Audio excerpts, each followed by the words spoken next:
Jadi hari ini bila anda lihat, sinonimnya tahun baru ialah tahun merayakan, menyambut semula kelahiran figure-figure ini bersama dengan teras Trinity tadi, teras syirik tadi. Sebab tu ada tulisan-tulisan yang menyebut kalau dahulu waktu pensyariatan azan dulu, Nabi kumpul sahabat bermesyuarat, kita nak panggil sahabat-sahabat kita orang Islam, azan ni nak buat macam mana? Ramai sangat dah. Lalu ada sahabat yang mengusulkan apa? Orang Yahudi, macam orang Yahudi, tiup terampet, masuk waktu solat. Nabi tolak, Nabi tak terima.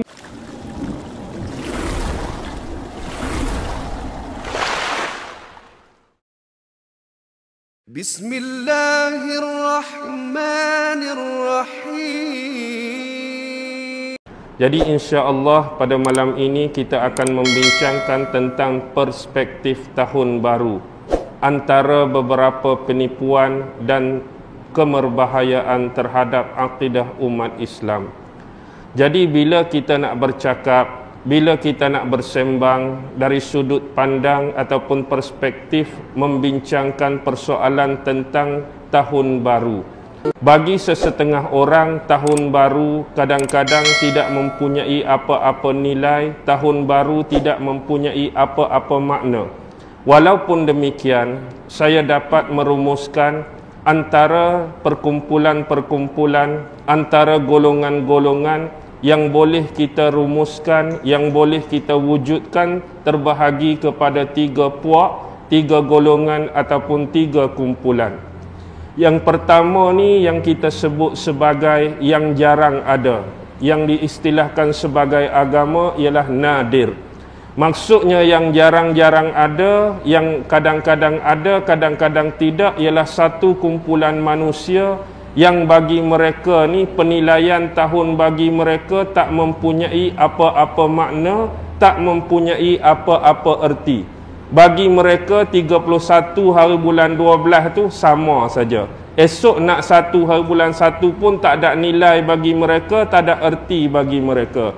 Yang penting kehidupan mesti diteruskan. Jadi tidak ada apa-apa penilaian baru, tidak ada apa-apa penambahbaikan dalam diri mereka. Yang penting hidup mereka ni macam tu saja. Yang penting hidup ini mesti diteruskan oleh mereka. Ada kumpulan-kumpulan yang berpendapat, ada kumpulan-kumpulan yang berpandangan sedemikian. Manakala kumpulan yang kedua ialah yang ini yang paling ramai di kalangan kita, terutama umat Islam. Mungkin kita merayakan dari satu sudut, kita berpandukan kepada bukan kalender Islam tetapi kalender Masihi atau disebut kalender Gregorian. Dan hari ini adalah penetapan mungkin berlaku pada sesetengah manusia yang mereka ini bukan menyambutnya secara besar-besaran, bukan menyambutnya secara tertentu, tetapi sekadar memberi penekanan kepada beberapa bahagian tertentu. Contoh, kita katakan saya sebagai seorang guru mungkin memikirkan konsep tahun baru.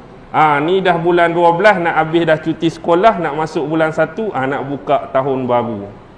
Jadi ada ibu bapa pula perspektif mereka, kalau dulu anak aku tahun 2, tahun depan nak masuk tahun 3. Kalau dulu ada anak darjah 6, sekarang nak masuk sekolah menengah. Dan ada juga yang dulu berniaga kecil-kecilan nak besarkan perniagaan secara besar-besaran. Macam-macam perspektif. Ada orang tu tiap-tiap tahun beli diary baru, tapi tulisnya Januari dengan Februari. Masuk bulan Mac tak tulis-tulis. Ada juga jenis lagu tu. Jadi perspektif ini yang paling banyak, perspektif ini yang paling ramai. Tetapi sebilangan umat Islam ada yang berada pada kemuncak kumpulan, pada kemuncak satu puak ni yang turut sama-sama meraihkan, yang turut sama-sama merayakan, yang turut sama-sama menyambut malam tahun baru, hari tahun baru secara berkala, secara besar-besaran. Seolah-olah pada malam tahun baru adalah merupakan satu perayaan yang semestinya disambut, satu pesta yang semestinya dihadiri, satu majlis yang sepertinya mereka itu datang untuk sama-sama menyambutnya, sama-sama meraihkannya, sama-sama meraihkannya.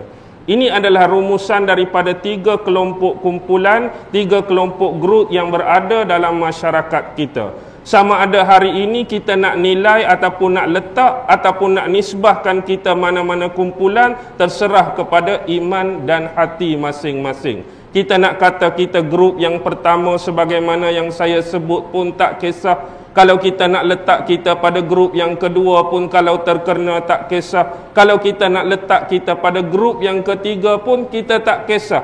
Tapi permasalahan sama ada kita nak mengambil kisah atau tak kisah tentang persoalan tersebut. Saya nak sebutkan beberapa perkara malam ini yang mempunyai penisbahan dan keterkaitan dengan apa yang disebut sebagai tahun baru. Tetapi sebagai langkah awal dan langkah permulaan, saya harap saudara-saudari, hadirin hadirat tidak terkejut dengan kenyataan-kenyataan yang bakal saya keluarkan nanti. Dan insya Allah pendapat-pendapat, pernyataan-pernyataan daripada saya ni tak terlibat atau tak terpengaruh dengan mana-mana individu atau perkumpulan. Juga tak tertakluk dengan mana-mana terma atau mana-mana syarat. Baik. Yang pertama, bila kita nak membahaskan dan mempersoalkan tentang isu tahun baru, saya cuba nak bawa hadirin hadirat, saya cuba nak bawa tuan-tuan kembali kepada 3,700 tahun sebelum Masihi yang lalu. Bila sebut 3,700 tahun sebelum Masihi, ini bukan lagi masa Nabi Isa alaihi salam. Ini bukan lagi masa Jesus Christ sebagaimana yang difaham oleh orang-orang Kristian. Tetapi yang saya nak bawa ialah tentang kehidupan 3 dewa yang pernah dipuja, 3 dewa yang pernah dihormati, 3 dewa yang pernah disanjung oleh masyarakat-masyarakat kuno Mesir purba. Kenapa kita perlu bawa kisah ini? Nanti anda akan dapat memahami dengan jelas kenapa cerita ini kita perlu ungkit, kenapa cerita ini kita perlu kembalikan pada informasi dan pengetahuan tuan-tuan dan puan-puan. Antara 3 dewa besar yang paling disanjung, yang paling disayangi oleh masyarakat kuno Mesir purba, yang pertama dikenali sebagai dewa Osiris. Yang kedua isterinya Dewi Isis. Dan yang ketiga ialah anak mereka Dewa Horus. Pertama Dewa Osiris, yang kedua isterinya Dewi Isis, dan ketiga anaknya Dewa Horus. Baru-baru ini ada perancangan daripada Clock Time Entertainment. Dia nak menubuhkan satu filem baru yang bertajuk The Egyptian God. Sarizan tahu kot? Tak tahu. The Egyptian God bakal keluar satu filem yang akan memaparkan kembali Tuhan-Tuhan kuno, Tuhan-Tuhan purba, Tuhan-Tuhan pagan agama Mesir kuno. Dan anda akan dapat saksikan ketiga-tiga watak ini turut muncul dalam filem tersebut kerana ada latar belakang yang begitu jelas tentang kehadiran dan kewujudan ketiga-tiga tridewa tersebut. Baik. Bila kita faham dari sudut pandang hierarki, salasilah kekeluargaan, Osiris sebagai bapa, Isis sebagai isteri dan Dewi, dan Horus sebagai anak. Kalau kita lihat perlambangan-perlambangan yang sering digambarkan dalam huruf-huruf hieroglifik. Anda faham apa itu huruf hieroglifik? Huruf hieroglifik diistilahkan kalau dalam bentuk intelijen. Bentuk intelijen ialah badan yang dikuasai oleh badan-badan perisikan sedunia. Dia istilahkan huruf hieroglifik ini, istilah dia huruf sefira. Bila huruf sefira, dia adalah kod-kod yang mempunyai makna-makna yang tertentu yang bukan ditulis berdasarkan ayat-ayat pernyataan yang nyata.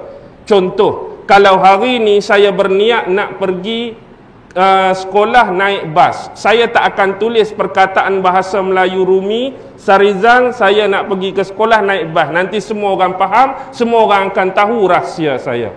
Tapi saya akan buat kod-kod tertentu. Mungkin gambar bintang, mungkin gambar kotak, mungkin gambar tu, gambar ni. Jadi bila orang lain tengok, apa benda yang ustaz nak tulis ni? Tapi bila Sarizan tengok, oh aku tahu ustaz nak pergi sekolah naik bas. Tapi orang lain faham ke tidak? Orang lain tak faham. Itu dinamakan istilahnya sebagai huruf sefira. Dan antara bahagian-bahagian dari huruf sefira ialah huruf-huruf hieroglifik. yang terdapat kebanyakan pada dinding-dinding piramid yang ditemui, terutamanya piramid Khufu yang paling besar di Mesir. Jadi di antara lambang-lambang huruf hieroglifik ini selalu perlambangan yang digunakan oleh Horus, Tuhan anak bagi Osiris dan Dewi Isis ini ialah sekujur tubuh manusia. Yang mana kalau kita tengok bermula daripada batang leher sampailah hujung kaki, memang jasad dia macam manusia biasa. Cuma yang berbeza kepala dia itu ialah burung Raja Wali ataupun burung helang.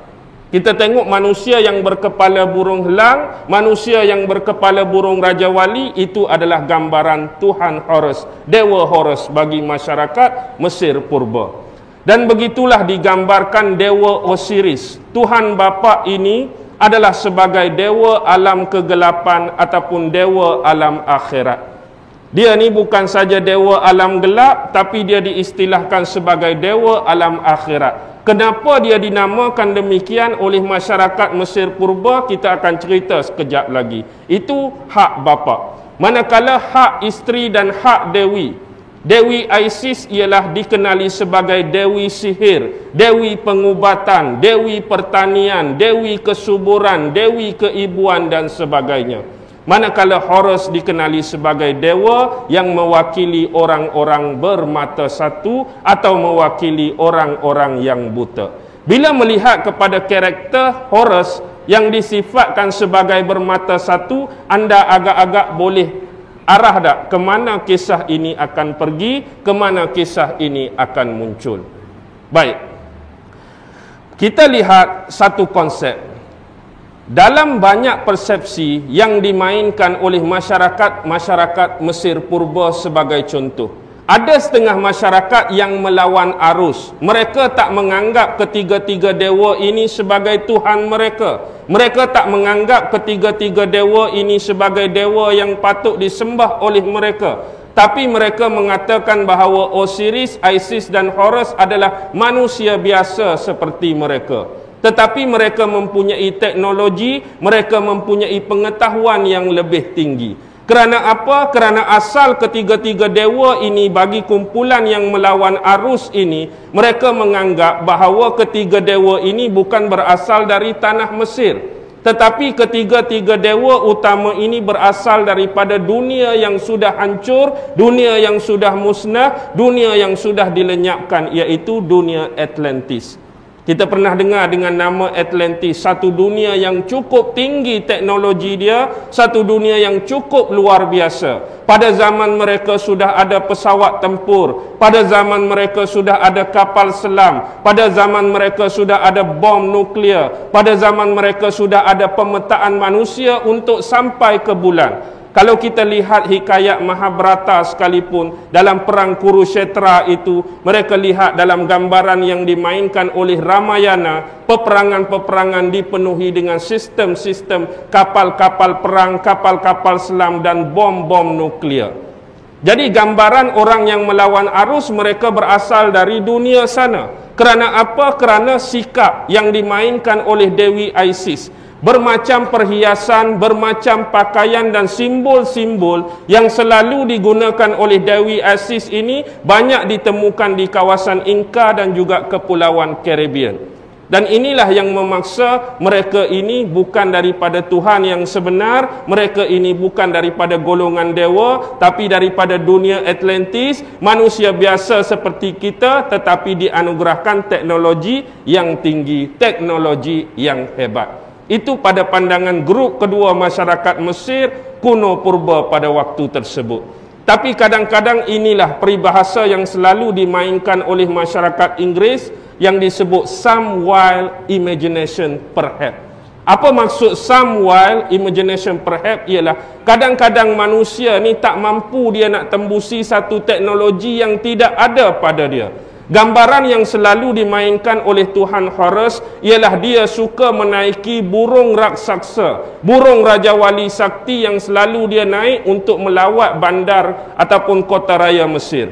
Mungkin pada waktu tersebut gambaran dia yang jauh lebih primitif daripada dunia Atlantis, dia anggap tu burung Raja Wali yang besar. Tapi mungkin itu sudah pesawat yang sememangnya dimiliki teknologi dia oleh Horus pada waktu tersebut. Baik, kita kembali kepada sejarah dan berbaur dalam masyarakat. Ketiga-tiga dewa ini adalah mereka ni selalu membantu membuat kebajikan. Mereka selalu membantu masyarakat Mesir dari sudut apa? Tiga-tiga dewa ini dianggap sebagai dewa yang baik kerana mereka mengajarkan sihir, mereka mengajar berubat, mereka mengajar penindustrian, mereka mengajar pertanian, mereka mengajar membina-bina piramid bagi masyarakat Mesir pada waktu tersebut. Jadi lama kelamaan ketiga-tiga mereka berhenti mengajar masyarakat Mesir daripada melakukan perkara-perkara tersebut. Dahulu secara umum mereka ajar masyarakat Mesir seorang demi seorang teknologi-teknologi dan kehebatan yang mereka miliki. Akhirnya mereka berhenti mengajar rakyat Mesir dan akhirnya mereka hanya mengajar kepada ketua pemerintah. Mereka hanya ajar kepada penguasa, mereka hanya ajar kepada Fir'aun-Fir'aun yang wujud pada waktu tersebut. Antaranya yang sempat hidup pada zaman mereka, 3 Fir'aun yang paling awal. Bila sebut 3 Fir'aun yang paling awal dan kita nak relate dengan 3700 sebelum Masihi, ini bermaksud Fir'aun yang sudah bercantum kekuasaan kerajaan Mesir Hilir dan kerajaan Mesir Hulu. Baik. Dulu Mesir ni dia ada 2 pembahagian, 2 sempadan, 2 tanah geografi sebelum dia bersatu jadi satu. Jadi dahulu ada Fir'aun-Fir'aun tertentu, ada Fir'aun-Fir'aun khas yang menjaga kawasan Mesir Hilir. Ada Fir'aun-Fir'aun tertentu, Fir'aun-Fir'aun khas yang menjaga Mesir Hulu. Mereka berbeza. Ada pemerintah sendiri, ada penguasa sendiri, ada Fir'aun sendiri. Dan kita tahu dalam sejarah sebelum 3700 sebelum Masihi, Fir'aun daripada kawasan Hilir ada 4 Fir'aun utama. Fir'aun daripada kawasan Hulu ada 5 Fir'aun utama. Antara 4 Fir'aun kawasan Hilir, yang pertama ialah Tesh, yang kedua ialah Tiu, yang ketiga ialah Hesqiu, dan yang keempat ialah Wazna. Tesh, Tiu, Hesqiu dan Wazna. Ini adalah 4 Fir'aun pada zaman pemerintahan Mesir Hilir. Manakala zaman pemerintahan Mesir Hulu, yang pertama ialah Fir'aun Sirkit I, Fir'aun Airi Hor, Fir'aun Ka, Fir'aun nombor 4 ni. Fir'aun nombor 4 ni dah difilmkan oleh Hollywood, lakonan Dwayne Johnson. Oh, sebut nama Dwayne Johnson tak ada orang kenal. Tapi kalau sebut ahli gusti The Rock tu mungkin ramai kenal tak? The Rock tu, The Scorpion King. Dulu anda pernah tengok filem Scorpion King, di hujung tu The Rock Dwayne Johnson dia jadi raja kalajengking tu. Itulah Fir'aun yang keempat yang pernah memerintah Mesir Hulu dulu. Gelaran dia The Scorpion King. Dan yang kelima ialah Fir'aun Narma. Jadi ini adalah sebelum penyatuan Mesir Hulu dan sebelum penyatuan Mesir Hilir. Bila dah Mesir tu bersatu, Hulu dan Mesir bersatu, maka dia lantik seorang Fir'aun. Fir'aun pertama itulah nama dia Menes. Setengah riwayat Menes tak terlibat dengan 4 yang pertama dan 5 yang pertama. Tetapi setengah pendapat yang kedua mengatakan Menes tu adalah Fir'aun nombor 5 Mesir Hulu, iaitu Narma. Bila Narma ni, zaman dia yang kelima tu, bila jadi percantuman bersatunya Mesir, dia tukar nama jadi Fir'aun Menes. Setengah riwayat kata Menes ni orang lain. Riwayat yang kedua, Menes itulah Narma. Yang kedua, Har Ahor. Yang ketiga ialah Fir'aun Jer. Inilah 3 Fir'aun awal yang sempat dengan ketiga-tiga dewa Mesir tadi. Jadi ketiga-tiga dewa Mesir tadi dia dah berhenti ajar masyarakat awam, dia ajar Fir'aun ni terus.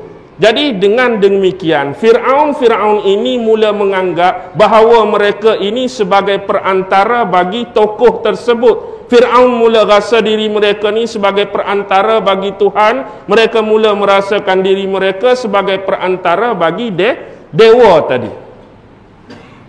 Jadi seolah-olah mereka ni jadi kanan tangan dewa, tangan kanan Tuhan. Yang kemudian Fir'aun inilah yang akan menyalurkan ilmu, akan salurkan informasi, akan salurkan maklumat kepada masyarakat Mesir. Sampailah kepada Fir'aun zaman Nabi Musa, dia terlebih terlajak pula. Jadi orang lain anggap sebagai pengantara, orang lain anggap sebagai kita kata penengah bagi dewa, tapi dia ni cuba nak langkau, dia nak masuk lebih jauh, dia ni dewa, dia ni Tuhan yang patut disembah oleh masyarakat Mesir. Dan kemudian Allah mengutuskan Nabi dan Rasulnya yang bernama Musa alaihissalam untuk menghancurkan Fir'aun tersebut. Baik, kembali kita. Bila kita faham keadaan demikian, inilah yang berlaku. Maka antara contoh yang paling besar, satu benda yang ditinggalkan oleh dewa Osiris ialah ilmu geometri sakral. Ilmu geometri sakral, kalau kita belajar geografi, ialah ilmu dasar konfigurasi, dasar pemetaan alam semesta. Tahu tak ni? Ilmu dasar konfigurasi pemetaan alam semesta. Jadi kita nak peta bukan sahaja bumi kita, kita nak peta planet, kita nak peta bulan, kita nak peta bintang, itulah disebut geometri sakral. Dan inilah jasa besar dewa Osiris terhadap masyarakat Mesir dengan menurunkan ilmu tersebut kepada masyarakat Mesir kuno purba. Jadi atas dasar itulah mereka ini mula dihormati, mereka mula disayangi, mereka mula disanjung oleh masyarakat Mesir. Sekarang kita nak mengeluarkan, kenapa tiga dewa ini mesti wujud, kenapa tiga dewa ini mesti muncul. Jadi kita tinggalkan tentang Horus, kita nak keluarkan bapa dia Osiris, kita nak keluarkan ibu dia Dewi Isis. Jauh sebelum itu, ini baru nak bermula. Ada satu dewa yang paling besar, yang sebelum ini dianggap Tuhan oleh masyarakat Mesir, disebut Dewa Ra. Dewa Ra. Dewa Ra ni dianggap Tuhan oleh masyarakat Mesir purba sebelum wujudnya Osiris lagi, sebelum wujudnya Dewi Isis lagi. Jadi Dewa Ra inilah yang disebut sebagai Dewa Matahari. Yang inilah yang disebut sebagai sun ray, iaitu cahaya biasan matahari yang memberikan kenikmatan, yang memberikan segala-galanya kepada penduduk bumi. Inilah dianggap Tuhan oleh masyarakat Mesir purbakala, iaitu Dewa Ra tadi. Baik, anda akan berdepan dengan banyak nama ni. Cuba perhatikan, cuba ingat betul-betul. Jadi Dewa Ra sebagai seorang lelaki, dia juga berkeinginan dengan seorang perempuan. Dia juga nak kahwin. Lalu akhirnya Dewa Ra ni berkahwin dengan seorang dewi yang nama Dewi Nut. Suami nama Ra, yang perempuan nama Nut. Dewa Ra tadi, Dewa Matahari, berkahwin dengan Dewi Nut. Jadi bila mereka ni berkahwin, awal-awal tu bahagia, awal-awal tu cantik, awal-awal tu akrab, awal-awal tu intim. Akhirnya terjadi pertelingkahan di dalam kekeluargaan mereka. Pertelingkahan ini muncul bila isteri dia Dewi Nut tadi mula berselingkuh dengan orang lain, mula curang, mula main kayu tiga dengan seorang lagi dewa. Yang nama dewa lelaki ini ialah Dewa Geb. Suami asal nama Dewa Ra, isteri nama Dewi Nut. Kemudian dia curang, dia main kayu tiga dengan seorang lagi dewa lelaki lain nama Dewa Geb. Jadi bila dapat tahu oleh Dewa Ra, Dewa Matahari ataupun Sun Ray tadi, dia mula marah terhadap isteri dia. Sebab isteri dia ni berselingkuh dengan dewa lain, berlaku curang, main kayu tiga. Dan akhirnya dia buat pengakuan di hadapan isterinya Dewi Nut tadi, mulai hari ini kamu aku ceraikan, kamu bukan lagi isteri kepada aku Dewa Ra. Tetapi bersama dengan kalimah aku cerai kamu hari ini, aku nak kutuk kamu, aku nak sumpah kamu dengan satu kutukan, aku nak sumpah kamu dengan satu sumpahan. Iaitu sekiranya selepas ini kamu berkenan dengan mana-mana lelaki dan kemudian kamu berkahwin dengannya, Dia buat kutukan, dia buat sumpahan. Kalau isteri dia, Dewi Nut tadi, lepas pada ni berkenan dengan mana-mana lelaki lain, kemudian dia nak kahwin dengan lelaki tu, kamu akan dapat kutukan dan sumpahan. Kamu tidak akan mendapat anak untuk tempoh 360 hari. Dan perlu saya perjelaskan bahawa masa sebelum itu bukan lagi 365 hari setahun, tetapi masa pada waktu tersebut baru 360 hari setahun. Bukan kata habis tahun 360 hari, kalau berkenan, kalau kahwin dapat anak. Tu dia nak maksud kutukan secara umum. Hang lepas tahun kedua pun tak dapat anak, seolah-olah sampai bila-bila pun hang berkenan dengan lelaki, seolah-olah sampai bila pun hang berkahwin, hang tak akan dapat anak. Tapi dia kutuk dalam bentuk mubalaghah tadi. Maksudnya, aku kutuk hang tak dapat anak 360 hari. Setahun penuh tu tak dapat anak, tahun berikut pun tak akan dapat anak. Jadi ini untuk memaksa isterinya ni tak bagi ada orang lain lelaki masuk dekat. Kerana apa? Biasa orang kahwin ni nak dapat anak ni, kalau kahwin dengan hang pun tak dapat anak sebab hang dah dapat kutukan daripada Dewa Ra. Itu maksud suami dia. Tetapi akhirnya si isteri ni yang dahulu dia pernah mempunyai beberapa kawan. Akhirnya dia pergi cari kawan dia seorang lagi dewa. Tadi teman intim dia ialah Dewa Gap. Dia pergi cari seorang lagi dewa yang nama Dewa Tus. Banyak nama malam ni. Dia cari nama Dewa Tus. Dewa Tus ni waktu tu belum berkahwin. Dewa Tus masih bujang. Bukanlah Dewi Nut ni pergi cari Dewa Tus, dia nak goda Dewa Tus, dia nak suruh Dewa Tus kahwin dengan dia. Bukan. Tetapi kerana Dewa Tus pada waktu tersebut walaupun bujang, dia sudah bertunang. Dewa Tus bertunang dengan siapa? Bertunang dengan Dewi Sailin. Dewi Sailin ini ialah Dewi yang menjaga bahagian bulan. Dewi bulan itulah Dewi Sailin. Dia nak buat apa? Guna jumpa Dewi Tus, nak minta bantuan dengan tunang dia Dewi Sailin. Sebab Dewi Sailin ni dia ada kuasa bulan.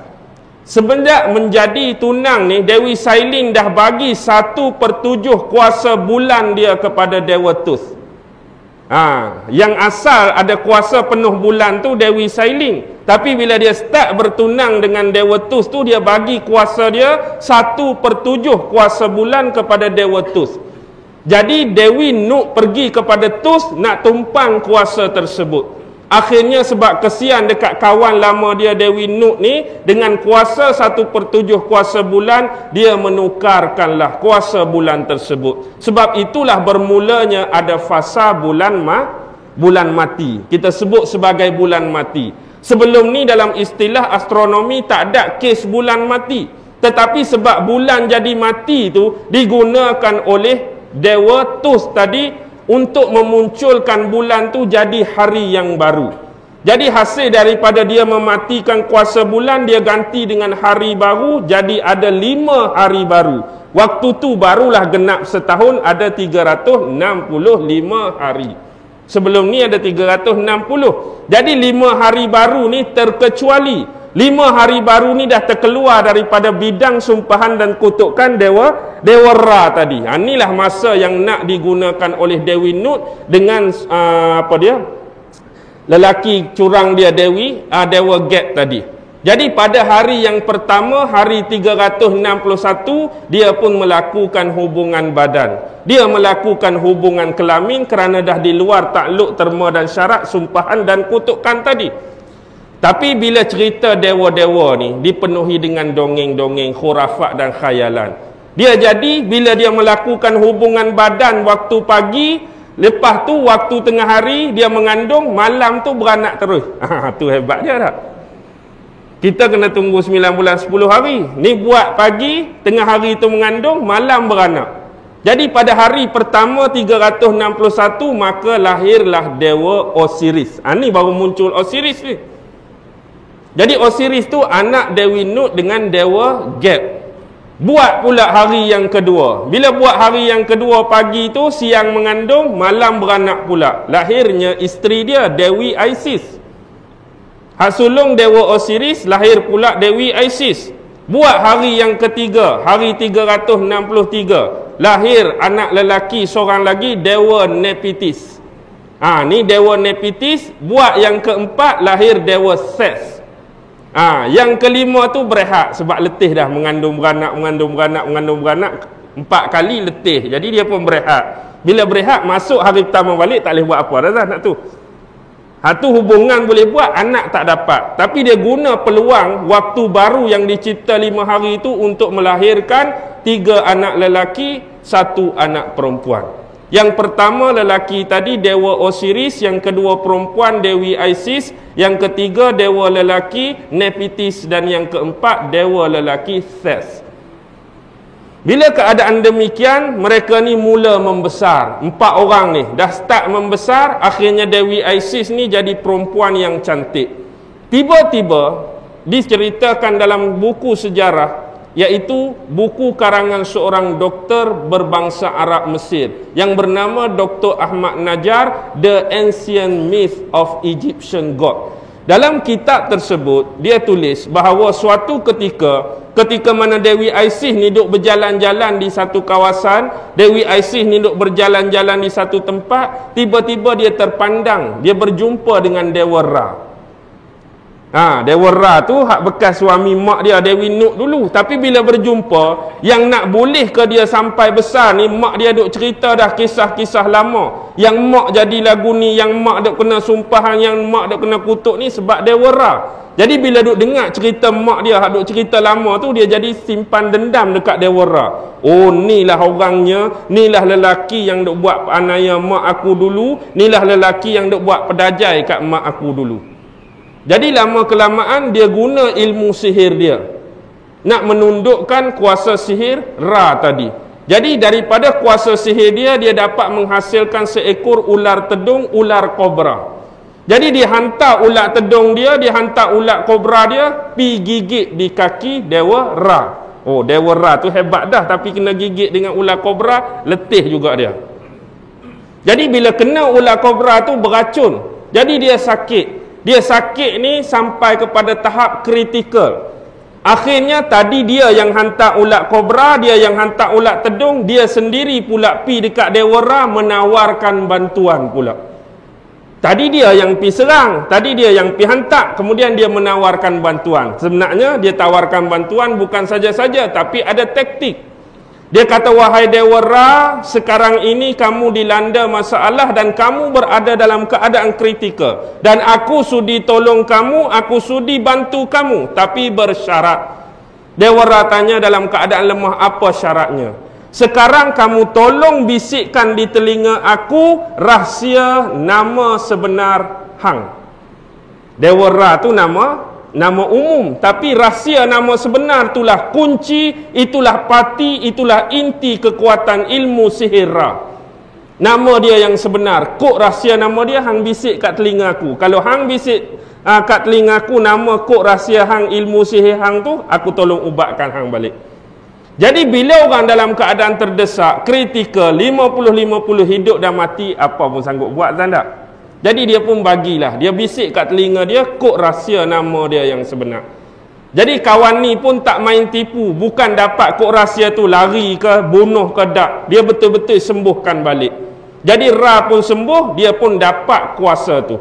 Jadi bila dia dapat kuasa ilmu sihir, ilmu magic Ra tadi, dia nak guna untuk manipulasi. Bukan dia nak buat jahat kat orang lain, tapi untuk persediaan defender. Dia nak defend dan mempertahankan diri dia pada satu masa.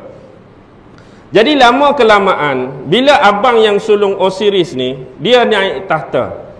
Dia naik tahta jadi Raja Mesir. Kemudian dia nak cari pasangan, dia pilih adik dia. Adik dia sendirilah, Dewi Isis yang kedua. Jadi kalau kita lihat kepada hubungan darah, hubungan mahram, memang inilah tugas mereka, iaitu melestarikan apa yang diistilahkan sebagai melestarikan darah murni dalam keturunan mereka. Mereka wajib, mereka terpaksa kahwin dengan mahram sendiri untuk jaga hubungan kekeluargaan ini. Hak ni bukan cerita lama, hak ni dah cerita baru, hak ni dah cerita terkini. Memang inilah sentiasa dijaga oleh tokoh-tokoh Illuminati. Inilah yang dijaga oleh tokoh-tokoh Freemason, inilah yang dijaga oleh tokoh-tokoh diraja The Merovingian. Mereka akan berkahwin daripada kalangan keluarga sendiri, daripada darah sendiri untuk melestarikan darah murni ini. Sebab itulah kalau dahulu yang memerintah dunia, kita tahu keturunan Namrus dan keturunan Fir'aun. Dan tidak dapat disangkal dan dinafikan lagi yang memerintah dunia hari ini pun masih lagi daripada saki-baki keturunan yang sama. Yang duk perintah anda, yang duk conquer anda hari ini adalah keturunan yang sama, keturunan Namrus dan keturunan Fir'aun. Mereka akan mengekalkan darah kekuasaan, iaitu lestarikan darah murni dalam sistem ini. Baik, kembali.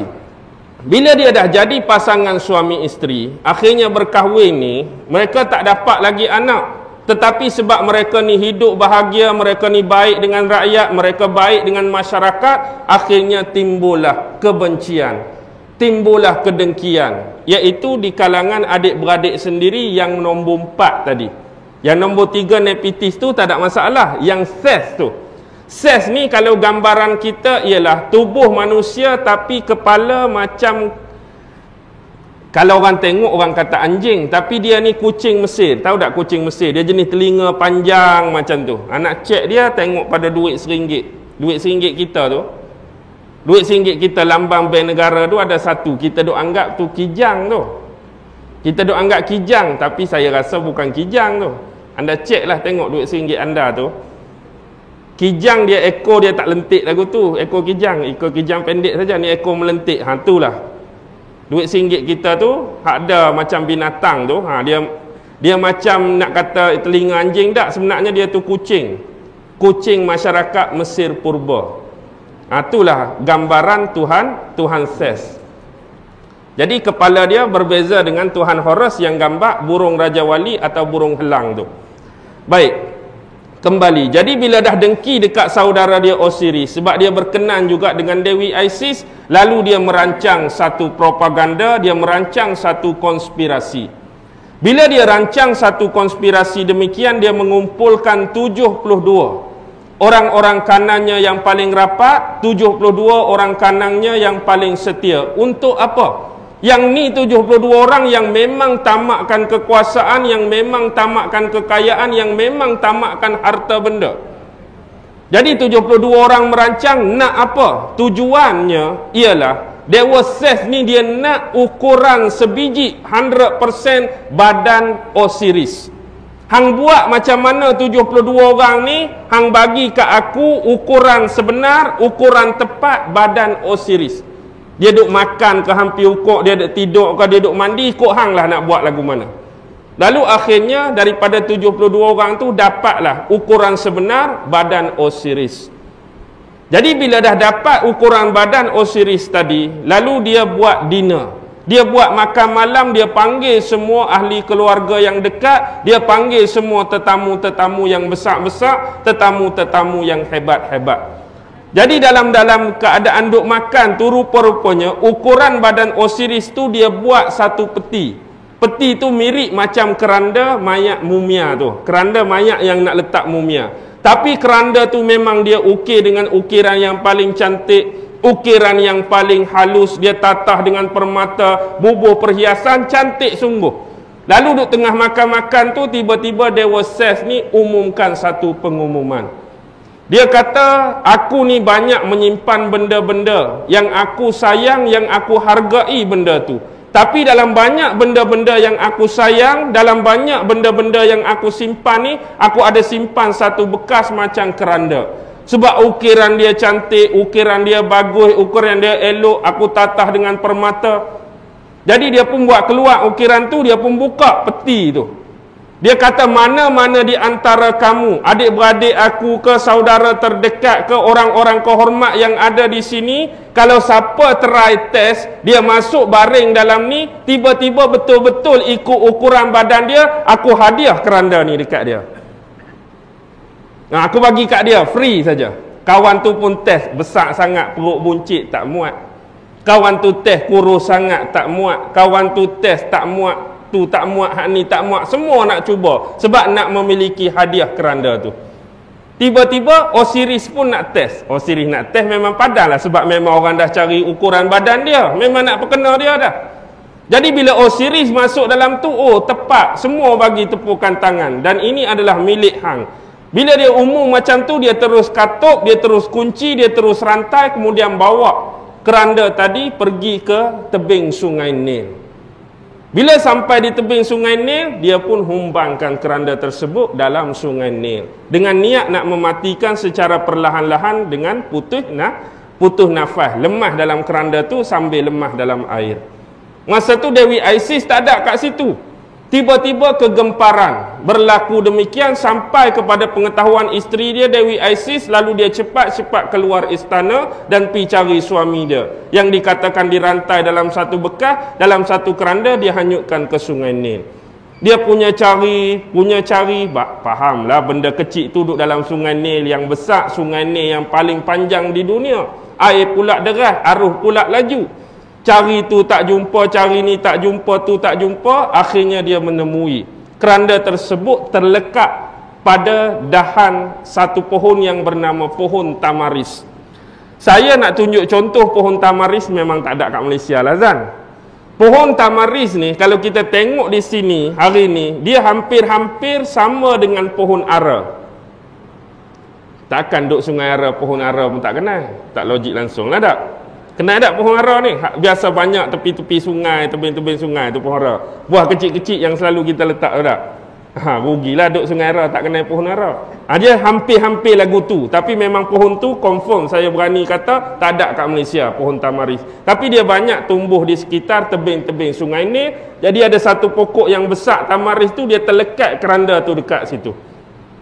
Jadi bila dia buka tu masa tu, Osiris tu dah nyawa-nyawa ikan. Pasal apa kita selalu sebut istilah nyawa-nyawa ikan, bukan nyawa-nyawa sotong ke, nyawa-nyawa ketam ke?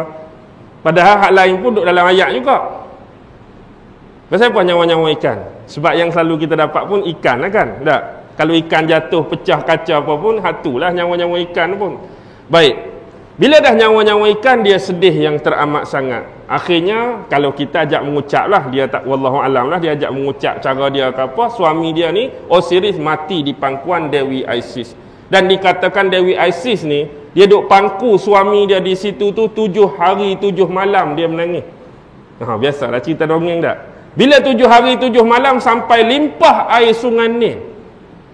Banyaknya air mata dia sampai limpah air sungai Nil. Ni saya nak sebut beberapa kepercayaan sesat, beberapa kepercayaan karuk-maruk yang masih bersaki-baki di kalangan masyarakat Mesir.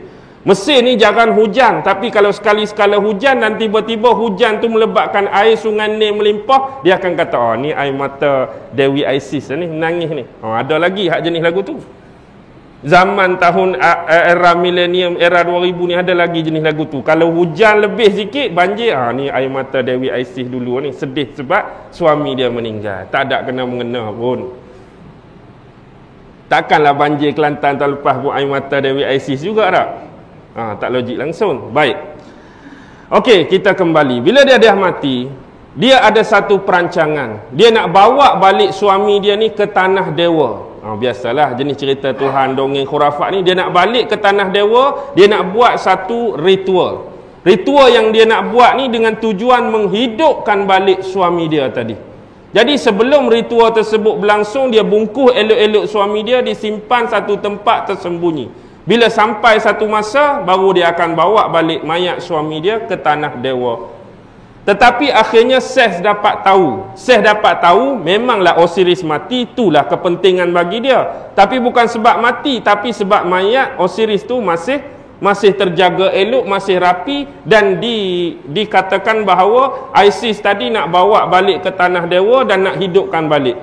Bila Seth tahu, dia cari, dia upah orang di mana disembunyikan mayat Osiris. Lalu akhirnya pecah tembelang, dia temui mayat Osiris, kemudian diambil oleh Seth.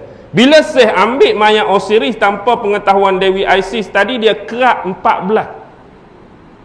Nak marah tadi dia kerak 14, dan kerak 14 ni tak ada kena mengena dengan filem Melayu kita. Kerak 14 tu tak ada kena mengena. Itu kebetulan saja. Jadi dia kerak 14. Bila kerak 14, dia minta 72 orang penyokong-penyokong dia yang paling setia tadi, hampi bawa satu serpihan sorang, satu jebisan sorang, hampi lontak tempat yang berlainan, tempat yang jauh-jauh. Contoh kalau hari ni kita kerak dekat Seri Delima ni, Zan hang bawa pi Teluk Kumbak, Hani hang bawa pi Kapitan Keling, Hani hang bawa pi Pulau Betung, Hani bawa pi Teluk Bahang. 14 tu tempat yang lain-lain, biar orang lain tak tahu.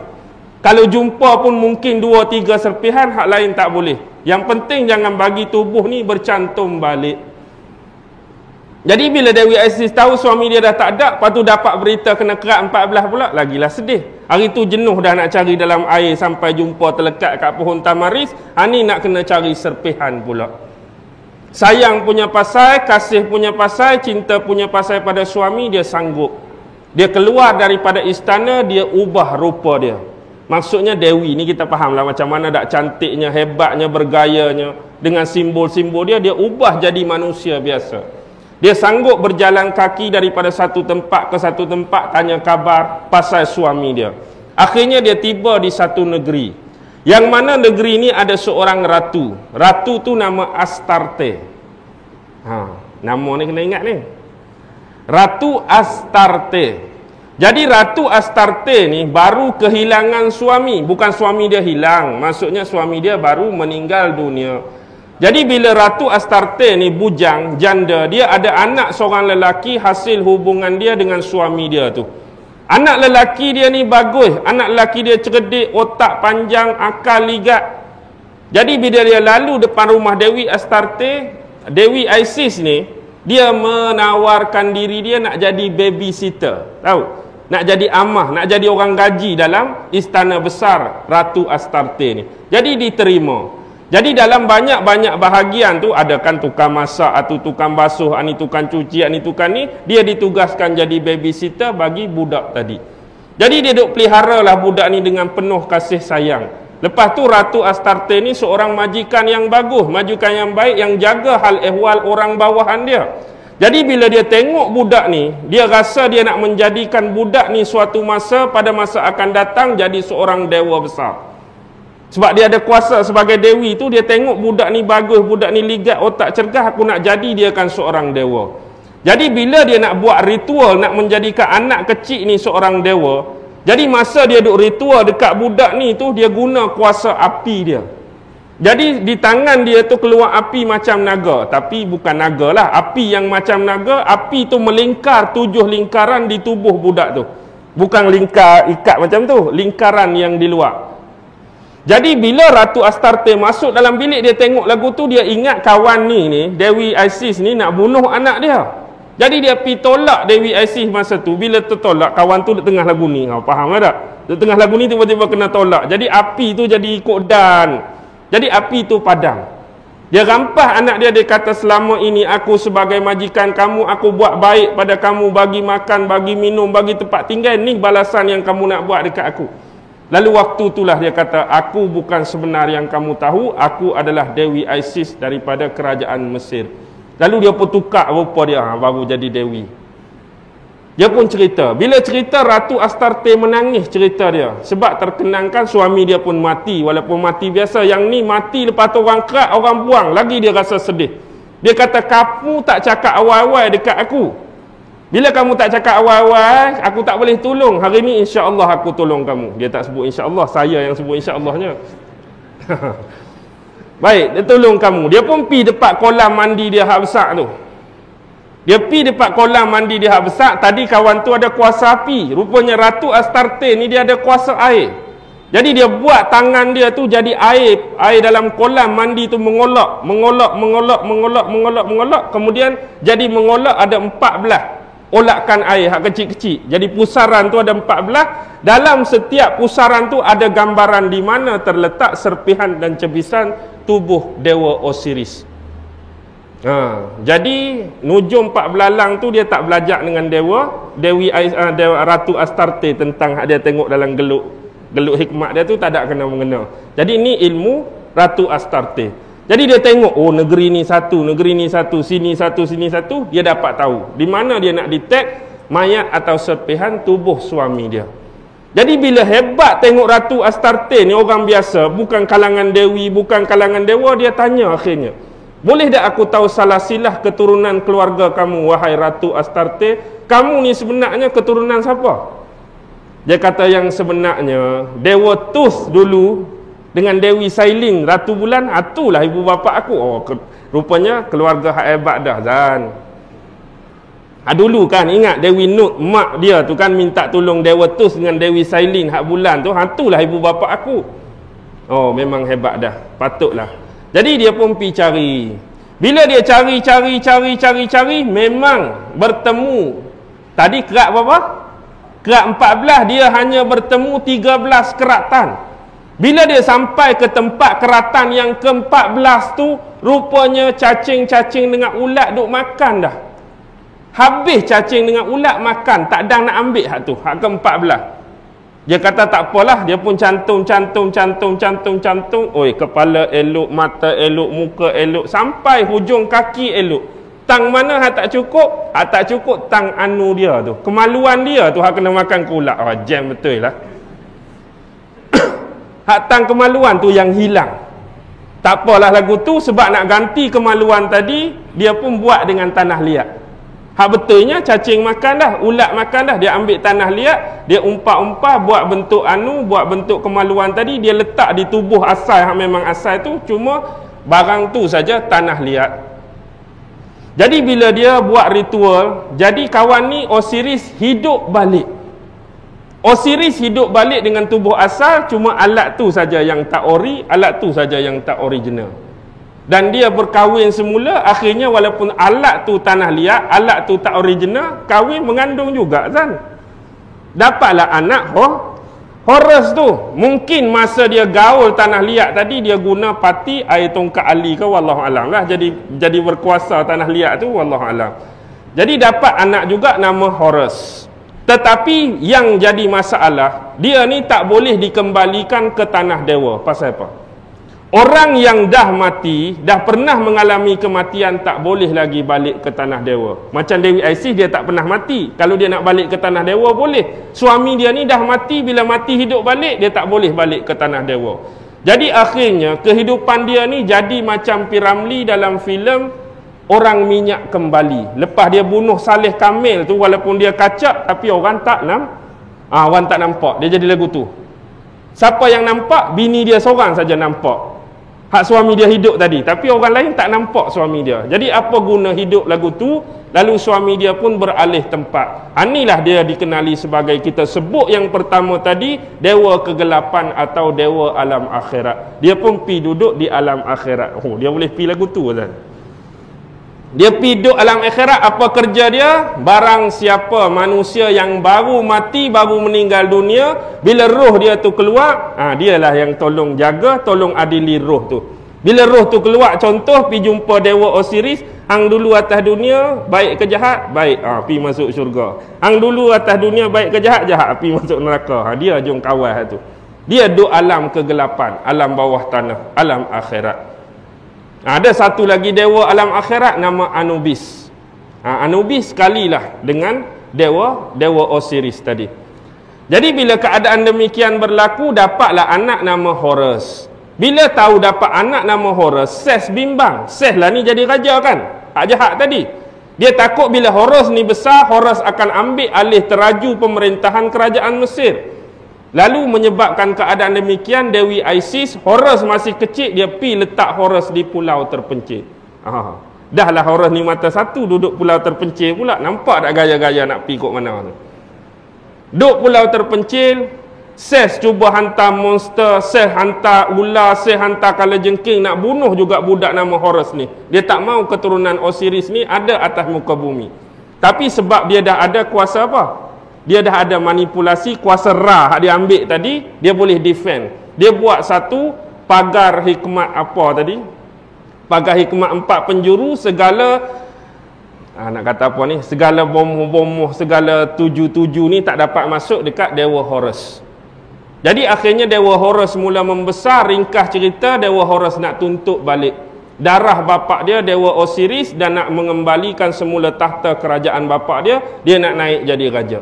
Jadi berlakulah pertempuran. Pertempuran ni berlaku di daerah Nubia. Pertempuran ni berlaku di daerah Nubia. Jadi di sinilah pertempuran yang tak berkesudahan. Macam hikayat Hanjebak Hantuah lah, bila sama-sama terror ni, lagu tu lah tak? Hanjebak Hantuah lah, lambat nak mati.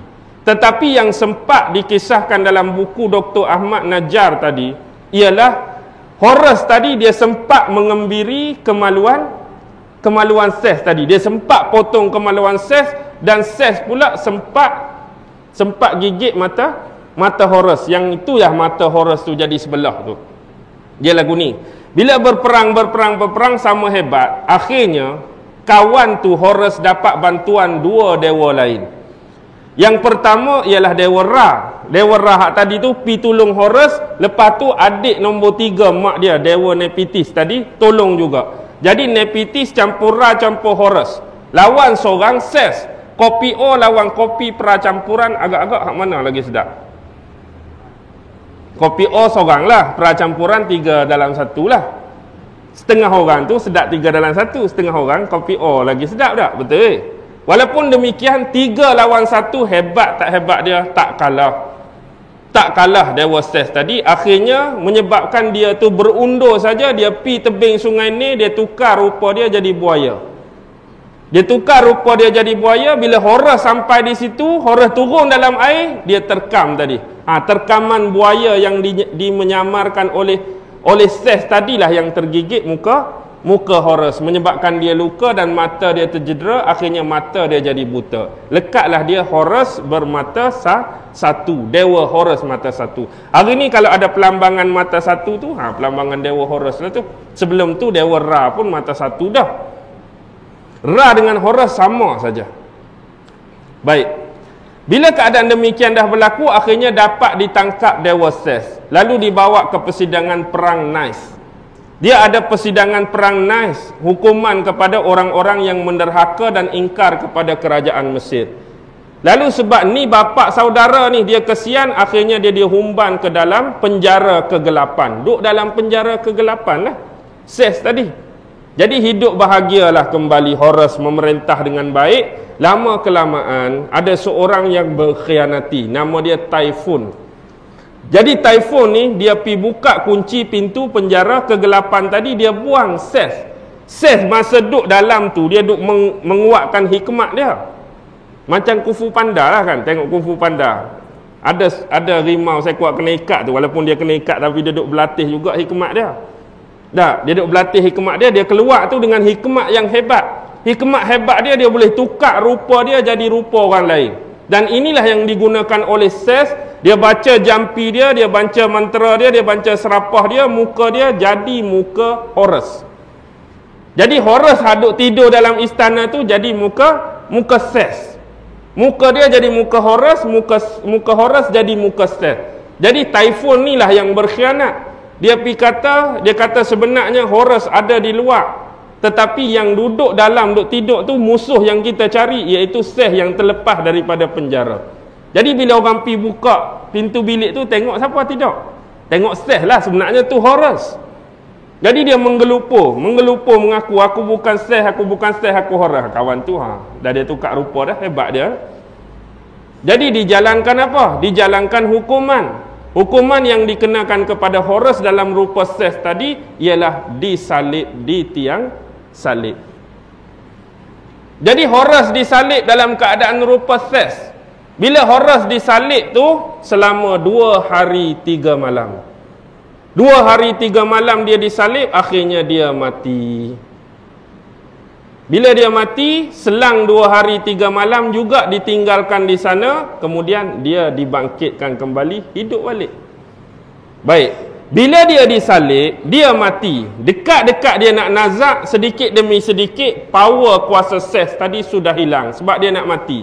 Jadi muka Ses tadi tukar balik jadi Horus. Muka Horus hak mengadili hukuman, muka Ses hak mengadili hukuman, muka Horus tadi sedikit-sedikit jadi muka Ses balik. Jadi orang tahu yang teranaya sebenarnya ialah Horus, yang buat jahat ialah Seth. Tapi apa nak buat, Horus dah mati. 2 hari 3 malam di situ, akhirnya dia dibangkitkan kembali. Lepas dia bangkit hidup balik, dia naik bersemayam di atas cakra matahari. Akhir ini dipercayai oleh orang-orang beragama pagan kuno, Horus masih hidup sedang bersemayam di atas cakra matahari. Dan untuk meraihkan, menyambut, menyanjung Horus tadi, kita perlu melakukan upacara setiap hari matahari. Yang itulah bermula istilah Sunday. Sunday, hari Ahad. Kita hari ni rela tukar. Kita rela tukar hari Jumaat kita buat cuti hari Sunday. Kalau Sunday con McDonald tu okey juga, sedap. Ni Sunday hari Ahad ni. Ni yang jadi lemah ni. Faham ke tak ni kisah ni? Itulah kisah dia. Berakhir di tiang salib. Agak-agak nak mirip-mirip siapa cerita ni? Dia nak pi dia tu. Boleh pi lagi? Boleh lagi. Okey. Baik. Sekarang kita berhenti pada Dewa Horus. Horus lahir 3000 sebelum Masihi. Keluarga dia lahir 3700 sebelum Masihi. Saya nak bawa contoh seorang lagi dewa yang lahir pada 1200 sebelum Masihi, iaitu dewa yang sangat dihormati, disanjungi dan disayangi oleh masyarakat Parsi kuno.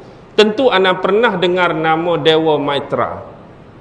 Dewa Maitra ini adalah dewa yang sinonim dengan agama Zoroaster. Agama Zarathustra pun dia sebut, agama Zoroaster pun dia sebut. Dia lahir 1200 tahun sebelum Masihi. Maitra ini adalah dewa yang lebih kurang sama dengan masyarakat Mesir purba, cuma dia disembah, dia disanjung oleh masyarakat Parsi kuno. 1200 tahun sebelum Masihi. Dalam tempoh yang sama di Yunani, ada seorang lagi dewa yang bernama Dewa Attis. Bukan Altis, tu Toyota. Dewa Attis dari daerah Parigia. Dia juga lahir 1200 sebelum Masihi. Dewa yang disembah oleh masyarakat Yunani pada suatu ketika dahulu. 900 sebelum Masihi lahirnya Dewa Krishna. Agama Hindu banyak dewa. Dewa Krishna ni hak mana satu? Dewa Krishna tu hak selalu digambarkan duk tengah tiup seruling. Gambar tiup seruling itulah Dewa Krishna. Kalau hak jenis banyak tangan, ada ulat kobra dekat leher, tu Dewa Shiva. Tu Dewa tu Vishnu. Kalau hak dalam bulatan macam orang duk menari tu, gambar bulat, tu Shiva. Dia ada Brahma, banyak Tuhan dia. Tapi antaranya ialah Dewa Krishna, iaitu 900 sebelum Masihi. Dia lahir, digambarkan selalu duk main tiup seruling. 500 sebelum Masihi, Dewa Dionysus. Dionysus juga adalah dewa Yunani. Kalau saya nak sebut, ada lebih kurang figure-figure dan personality yang sama. Contoh, figure-figure dan personality yang sama, contoh Namrus dari kerajaan Babylon sezaman dengan Nabi Ibrahim. Saya sebut daripada kerajaan Babylon anak Namrus, iaitu Tammuz. Zaman Osiris pun ada. Zaman Bakus, Dewa Bakus, dewa Yunani. Dewa Adonis, dewa Rom. Dewa Buddha Shakyamuni dari India. Salivana dari Bermuda. Odin dari Skandinavia. Bedru dari Jepun. Bali dari Afghanistan, Foxy dari China, kemudian Oxion daripada Rom. Banyak nama-nama dan figure-figure tertentu. Indonesia paling banyak dewa. Walaupun dia satu kumpulan, tapi nama dia Dewa 19. 19 orang dewa dia. Itu nama kumpulan saja, tak ada kena-mengena. Dewa 19 tu tak. Padahal kumpulan 4 orang saja. Baik, bila sebut figure-figure tadi, kenapa ada persamaan antara mereka? Sekurang-kurangnya ada 7 benda yang bersamaan dengan mereka. Yang pertama, yang sangat jelas cerita Horus ke, cerita Jesus ke, cerita siapa mana-mana nama yang saya sebut tadi, yang pertama ialah pandangan manusia terhadap mereka. Kebanyakan ada yang menganggap mereka sebagai Tuhan, kalau tak lebih tak kurang pun menganggap mereka sebagai dewa dan dewi. Horus Tuhan, Horus dewa. Namrus Tuhan, Namrus dewa, Fir'aun Tuhan, Tamus Tuhan, Dewi Semiramis Tuhan, macam-macam. Antara dua tu mereka tak pernah dianggap manusia biasa macam kita. Mereka dianggap pada pandangan masyarakat tak Tuhan, mereka tu dewa. Inilah persamaan semua figure dan personality tadi. Yang kedua, bentuk kelahiran mereka kesemuanya ditanda dengan kelahiran satu bintang dari arah timur. Maksudnya nak lahir Horus pun tanda kelahiran dia muncul satu bintang dari arah timur. Nak lahir Jesus pun satu bintang arah timur. Nak lahir Krishna pun satu bintang arah timur. Nak lahir Dionysus pun satu bintang arah timur. Nak lahir Saliwana pun satu bintang arah timur. Nak lahir Mitra pun satu bintang arah timur. Nak lahir Bakus pun satu bintang arah timur. Nak lahir Andonis pun satu bintang arah timur. Kesemua pemimpin figure dewa dan dianggap Tuhan tadi, rahsia awal kemunculan mereka ditanda dengan satu kemunculan bintang dari arah timur. Dan yang ketiga, ini yang paling akrab, ini paling sinonim yang perlu anda tahu, bahawa kesemua tarikh kelahiran mereka jatuh pada tanggal 25 Disember. Horus lahir 25 Disember, Namrus 25 Disember, Tamus 25 Disember, Dionysus 25 Disember, Andonis 25 Disember, Mitra 25 Disember, Rao 25 Disember, Bedru 25 Disember, Saliwana 25 Disember, sampai Jesus Christ pun dikatakan 25 Disember. Yang keempat, kelahiran mereka mesti dilahirkan oleh seorang perempuan perawan. Kesemuanya. Isis hanyalah nama gelaran. Nama betul Isis ialah Mary. Ibu Nabi Isa pun Maryam, Maria. Mak kepada Dewa Maitra ialah Aishif, seorang perempuan perawan. Mak kepada Dionysus, Selena, seorang perempuan perawan. Mak kepada Krishna, Dewi Dewaki, perempuan perawan. Mak kepada Bakus, Demeter, perempuan perawan. Semua diistilahkan dilahirkan oleh perempuan-perempuan yang masih perawan. Dianggap Tuhan yang pertama, yang kedua ditandai kelahiran dengan bintang dari arah timur, yang ketiga tanggal 25 Disember, yang keempat semua dilahirkan oleh wanita perawan. Yang kelima ialah kesemuanya antaranya peratusan besar mati disalib dan mati dibunuh. Horus mati disalib, Jesus Christ dianggap mati disalib, Maitra mati disalib, Dionysus mati disalib, Krishna mati disalib, Bakus mati dibunuh, Saliwana mati dibunuh, Andonis mati dibunuh, Bedru mati disalib. Banyak.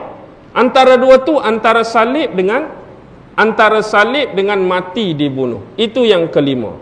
Yang keenam ialah mereka mati cuma paling lama tak ada lebih 4 hari. Paling lama mereka ni mati 3 hari, paling cepat pun 2 hari 3 malam. Sama macam Horus, lepas tu apa jadi? Bangkit balik, hidup balik. Semua sekali hidup balik. Dia jadi macam kelahiran semula. Dia jadi macam reincarnation semula. Dan yang terakhir nombor 7, anda tidak akan dapat tidak, setiap bintang yang muncul yang menyertai kelahiran figure-figure dan personality ini mesti ada 3 bintang lain yang mengiringi mereka. Inilah disebut 3 kings ataupun 3 kingdom. Masih ingat kisah sebenar Nabi Isa alaihi salam? Kisah Nabi Isa alaihi salam, bila ada 3 orang raja daripada tanah Parsi yang menganut agama Majusi. Bila dia tengok satu bintang dari arah timur yang mereka namakan sebagai bintang Bethlehem, dia kata pada malam ini akan lahir seorang nabi baru, seorang rasul baru, seorang utusan baru di tanah Palestin. Mereka nak pi jumpa dengan sang juru selamat baru tu, berpandukan satu bintang tadi. Jadi nama-nama mereka yang pertama ialah Gastor, yang kedua Melkido, yang ketiga ialah Baltasar. Gestor, Melkido dan Baltasar. 3 orang ni raja tempat mereka ni. Sebab mereka ada ilmu astronomi, mereka ada ilmu astrologi, mereka sanggup nak pi cari siapa yang lahir di bawah bintang Bethlehem yang mereka cerap tadi.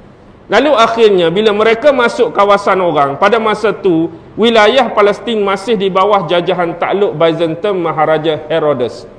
Jadi dia perlu mengadap Maharaja Herodes sebab masuk kawasan orang. Apa tujuan? Hang ni orang besar, hang ni raja, apa tujuan hang masuk dalam negeri aku? Dia pun cerita, kami di Parsi, kami orang Majusi, kami terror ilmu cerap bintang, kami terror astronomi, kami terror astrologi, kami tahu di tempat hang ni akan lahir seorang nabi baru, raja baru.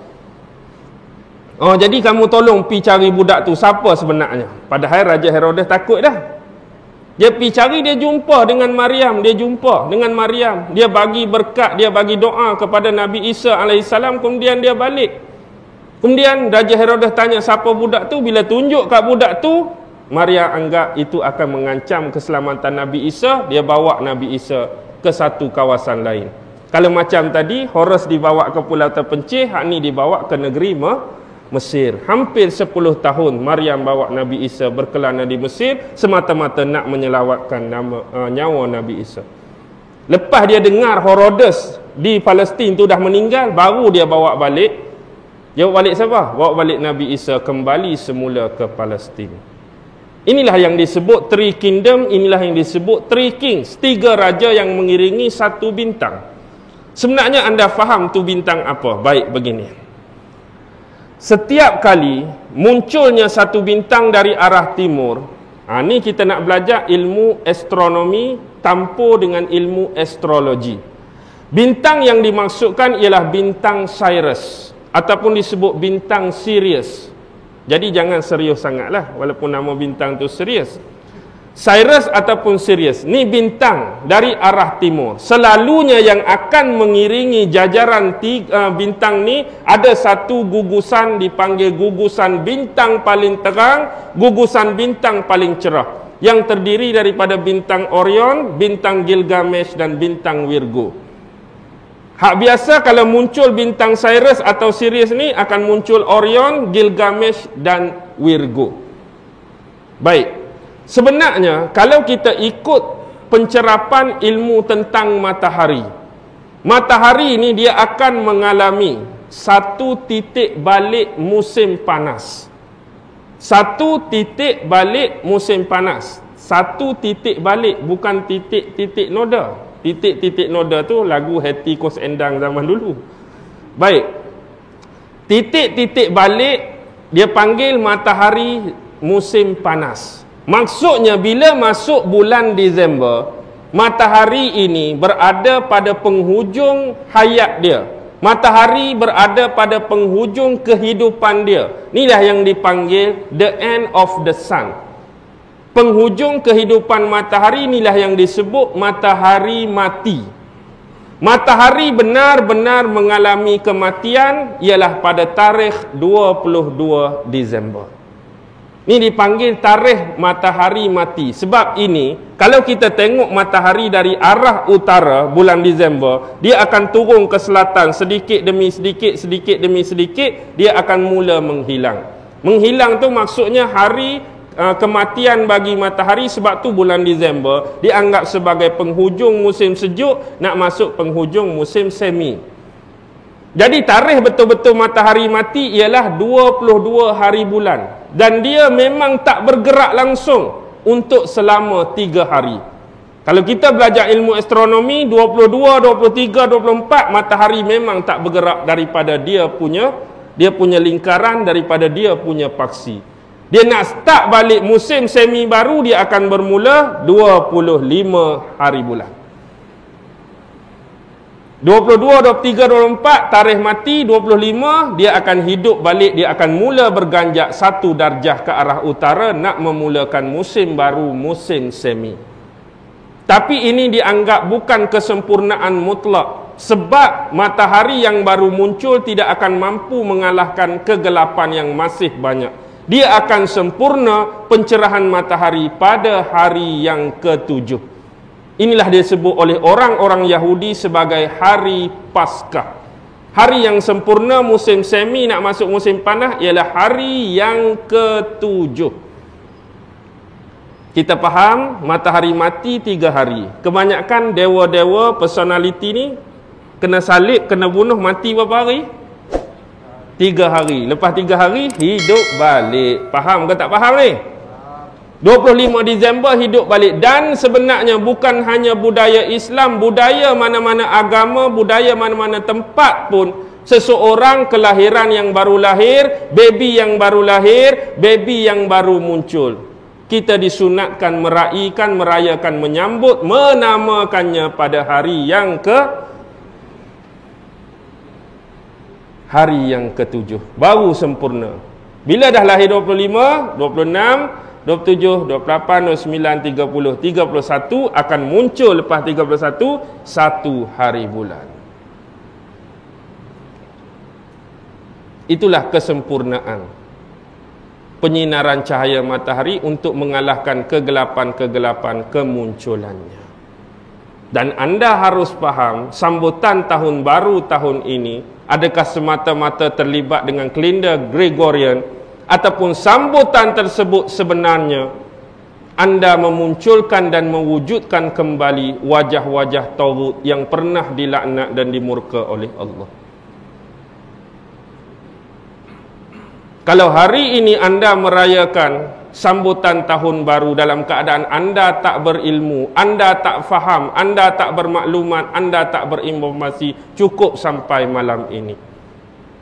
Tapi anda harus sedar, sekiranya kita turut sama merayakan dan menyambutnya, anda sebenarnya sedang merayakan kelahiran siapa?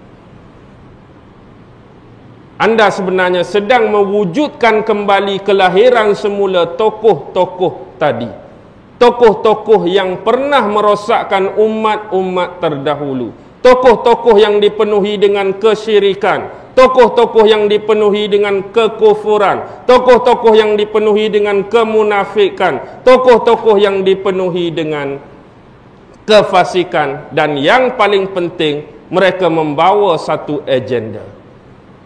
Agenda tersebut anda akan dapat lihat bila satu bintang tadi akan ada satu gugusan bintang yang kita katakan Orion, Gilgamesh dan Virgo. Dan anda harus faham pada 22, 23 dan 24 betul-betul matahari berada pada salib selatan. Inilah gugusan bintang Kruk. 22, 23 dan 24 kalau kita tengok dia ada satu perlambangan disebut salib selatan. Matahari betul-betul berada 3 hari tersebut pada salib selatan. Faham tak? Maksudnya semua mati di tiang salib. Yang 3 triking yang mengiring itulah yang dia nak bawa agenda untuk anda di mana-mana, iaitu sifat Trinity, sifat syirik, sifat kufur. Kita kembali kepada Horus tadi. Bila sebut Horus mesti ada Dewa Osiris, mesti ada Dewi Isis. Bila sebut Namrus, mesti ada isteri dia Dewi Samiramis, mesti anak dia Dewa Tammuz. Sebenarnya bila Namrus mati, lahir Tammuz tu, Dewi Samiramis menganggap Tammuz tu kelahiran semula Namrus. Hari ini ramai orang duk pi puja, orang duk pi sanjung Dewi Samiramis tanpa anda sedar. Duk kat mana Dewi Samiramis? Di Amerika ada, Perancis ada, Brazil ada, Austria ada. Kenal tak Dewi Samiramis? Hak besar tu duk pegang obor api dengan buku tu. Statue of Liberty itulah Dewi Samiramis, isteri Namrus. Kita duk anggap sebagai tugu saja-saja, peringatan saja-saja. Trista color picture. Ingat tak? Ada satu tu dah. Pakaian roman duk tangan. Itulah Dewi Samiramis. Tu isteri Namrus tu. Anak dia Tammuz. 3 orang akan ada. Begitu juga dengan Maitra. Ada Maitra, ada Ahura Mazda, ada Ahriman. Trinity akan muncul. Ada Brahma, ada Siva, ada Vishnu, Trinity akan muncul. Ada Zeus, ada Hercules, ada Jupiter. Akan ada. Ada Tuhan Bapa, Ruhul Kudus, Nabi Isa, Jesus Christ. Akan ada. Kalau Yahudi kuno ada Tuhan Yehovah, ada Tuhan Splendor of Sheshinah, dan ada satu lagi Tuhan nama dia. Juga Trinity. Itulah maksudnya satu bintang yang berekoran dengan benda tadi. Sebab tu salah satu bintang tu ialah rasi bintang Virgo. Apa maksud Virgo? Bahasa Latin Virgo ialah virgin, perempuan dara, perempuan perawan. Mesti ada bintang tu. Sebab konteks dia mesti ada perempuan yang perawan. Sebab tu lambang Virgo, seorang perempuan sedang pegang satu batang gandum kan? Satu batang gandum. Dalam bahasa Hebrew, Virgo bermaksud lombong gandum pun dia juga. Tapi itulah yang sebenarnya. Dan anda perlu faham, kesemua mereka ini ada 12 orang pengikut dalam sejarah hidup mereka. Horus ada 12 orang pengikut, Nabi Isa ada 12 Hawariyun, semua ada 12 orang pengikut. Pi mana 12 orang pengikut tu? Itulah rasi bintang-bintang horoskop yang anda duk tengok tu, ada 12 tu. Jadi hanya orang-orang pagang, orang-orang hungga-bunga saja yang pakai horoskop ni. Jadi kita tak pagan, kita tak hungga-bunga ni piduk pakai juga, buat apa kan? Oh, horoskop saya hari ni berniaga dengan cemerlang. Oh, konon-kononnya. Padahal tak ada kena mengena pun dengan kita. Takdir kita Allah dah tentu dah, tak ada kena mengena dengan horoskop apa. Itulah disebut 12 apostle, Sen 12. Ingat ada satu kumpulan Indonesia, Sen 12 tu. Sen 12 tu Hawariyun lah, Sen 12 tu. Jadi itulah anda faham sebenar. Jadi hari ini bila anda lihat, sinonimnya tahun baru ialah tahun merayakan, menyambut semula kelahiran figure-figure ini bersama dengan teras Trinity tadi, teras syirik tadi. Sebab tu ada tulisan-tulisan yang menyebut kalau dahulu waktu pensyariatan azan dulu, Nabi kumpul sahabat bermesyuarat, kita nak panggil sahabat-sahabat kita orang Islam, azan ni nak buat macam mana? Ramai sangat dah. Lalu ada sahabat yang mengusulkan apa? Orang Yahudi, macam orang Yahudi, tiup terampet, masuk waktu solat. Nabi tolak, Nabi tak terima. Ada setengah sahabat kata kita hidupkan unggun api besar-besaran macam orang Majusi. Nabi tolak, Nabi tak terima. Ada kata kita ikut macam orang Nasrani, kita beli loceng besar-besar, kita bunyikan genta, keteng masuk waktu sembahyang. Nabi tolak, Nabi tak terima. Akhirnya berlaku kepada seorang sahabat, digabung dengan mimpi Saidina Umar, lalu diterima oleh Nabi pensyariatan azan. Semua Nabi tolak tu. Genta Nabi tolak, api Nabi tolak, terampet Nabi tolak, tapi anda bawa masuk balik ketiga-tiga unsur tadi dalam sambutan tahun baru. Start saja. 3, 2, 1, maka hak Nasrani pun bermula. Tem.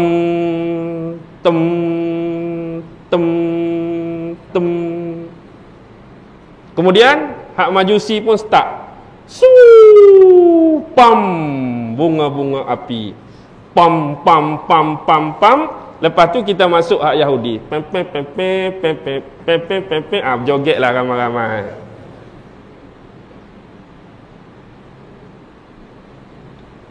Anda bawa balik benda yang Nabi singkir, benda yang Nabi nafi, benda yang Nabi tolak. Anda nak nafikan apa? Benda ni berlaku depan mata, benda ni berlaku dalam masyarakat kita yang terlibat mungkin anak-anak muda, anak-anak kita. Tapi dalam keadaan mereka tak faham, moga Allah ampunkan dosa mereka, moga Allah maafkan mereka. Jadi malam ni kalau kita dah faham situasi sebenar, faham keadaan sebenar, cuba elakkan. Jaga dan kawal anak masing-masing terhadap diri kita sendiri. Kita takut duk cakap-cakap, oh ustaz duk pasang bunga api depan sekali, depan jam 12, pula jenuh lagu tu dah. Saja-saja, suka-suka bagi kita. Memang hak ni lah sebab saya kata kelompok kedua paling ramai, sebab kita tak faham. Kita anggap sebagai sambutan, kita nak hilai-hilai, kita nak santai-santai. Tapi hakikatnya itulah ada kemerbahayaan pada akidah, dan ini adalah sumber penipuan yang paling besar dalam sejarah untuk umat Islam. Jadi saya rasa pun penat dah ni, kita boleh berhenti. Nampak tak? Nampak dah ni? Nampak tak apalah. Alhamdulillah. Jadi bila nampak, saya nak sebut satu benda. Masa kes Horus tu, anda pernah tak dengar lagu Dead Can Dance? Saya lupa penyanyi dia, kumpulan ke Solo. Dead Can Dance, maksud dia orang mati tak boleh menari. Dalam tu dia sebut, My kingdom is the blind of. My kingdom is the blind of, the one eye are the king. Maksudnya dalam negeri-negeri yang mana di dalamnya ada rakyat-rakyat yang hanya bermata buta, tetapi bagi orang yang bermata satu, dialah yang akan dianggap sebagai raja. Kita hari ini duduk dalam satu tempat, dalam satu negeri yang semua ada dua mata, semua celik, tak ada masalah. Tapi kalau ada satu negeri itu semua rakyat dia mata buta, orang yang ada satu mata pun kira boleh jadi raja tu. Hebat lah tu. Tak perlu dua mata. Sebab negeri dia tu semua memang orang yang jenis mata buta. Saya buta, hak ni buta, hak ni buta, tiba-tiba ada seorang tu mata sebelah. Mata sebelah boleh jadi apa? Boleh jadi raja dah. Itulah yang dia nak buat kepada anda semua. Dia hak mata satu tu sekarang sedang memerintah anda dalam keadaan anda tu buta. Ustaz, mata saya celik terang, pakai spek pun banyak kanta ni ustaz. Buta apa? Buta perut, buta hati. Dia nak suruh anda buta perut, buta hati, dia hak mata sebiji tu boleh jadi raja, boleh menaungi, boleh merajai, boleh kawal kita semua. Jadi malam ni buka betul-betul mata hati kita, mata perut kita, mata sebenak kita. Jangan bagi hak mata sebiji tu jadi raja bagi diri kita. Wallahu alam. Wabillahi taufiq wal hidayah. Wassalamualaikum warahmatullahi wabarakatuh.